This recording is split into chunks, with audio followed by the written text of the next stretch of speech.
Como en alguna ocasión hemos señalado, las cartas pastorales que tratan de la guía, del pastoreo de la comunidad, es decir, las cartas de San Pablo a Timoteo y a Tito, tienen un valor inmenso para nosotros. ¿Por qué? Porque en esas comunidades estaba sucediendo algo muy importante. La primera generación, la generación de los apóstoles, estaba desapareciendo y es el momento, podríamos decir, de entregar la antorcha. Es el momento de darle ocasión, de darle oportunidad a otros para que reciban una luz y para que también la difundan. Por eso, en esas cartas pastorales aparecen unos temas que no habían aparecido antes. El cuidado de la doctrina, esto va a ser una insistencia continua en estas cartas. Y en este contexto entendemos la advertencia que le hace constantemente San Pablo a Timoteo, que es como invitar al otro a que, tomando lo más sagrado, lo más solemne, lo más serio de su corazón, permanezca firme. Y así escucharemos en el capítulo 6, la primera carta del apóstol a San Timoteo: en presencia de Dios te insisto en que guardes el mandamiento sin mancha ni reproche. Al inicio de la carta, vemos algo sorprendente. San Pablo habla de un Dios que le tuvo por fiel o por digno de confianza. Y es sorprendente que pueda hablar así quien fue elegido por Dios en el tiempo en que estaba obrando en abierta y violenta oposición al mensaje de Dios. Hay un contraste total entre lo que San Pablo hacía y lo que Dios veía en él. Y lo sorprendente y maravilloso es que lo que finalmente se impone no es lo que San Pablo hacía, sino lo que Dios veía. Y de aquí aprendemos varias cosas. Ante todo, que Dios ve cosas que nosotros no vemos. Luego, que es la visión de Dios la que se impone. Y por tanto decimos: bendita la mirada del Altísimo, bendita sea su santa voluntad. En el texto de la primera lectura de hoy encontramos que San Pablo se declara por 2 veces el primero. Se considera el primero entre los pecadores y también el primero entre los signos de la misericordia de Dios, como si fuera una especie de ejemplo que invita a la fe.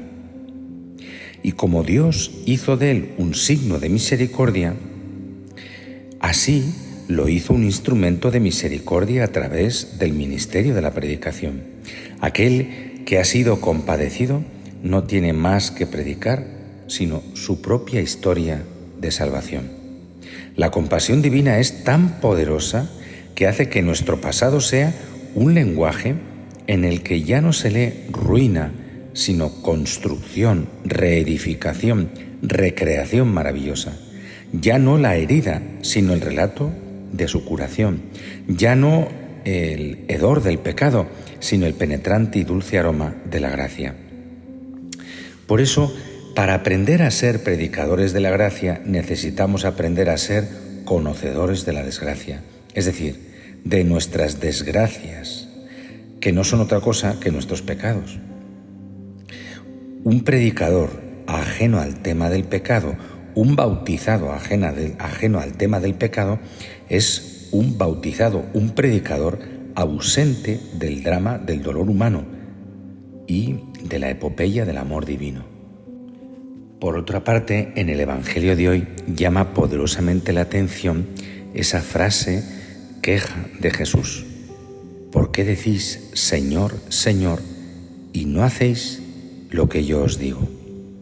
Fijaos que cuando leemos los relatos del Génesis, se nos declara, ¿verdad?, con una gran belleza el poder que reside en la palabra de Dios.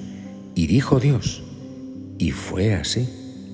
Entonces, lo propio de la creación es precisamente eso: no hay ruptura, como que no hay solución de continuidad entre la palabra pronunciada por Dios y la obra realizada.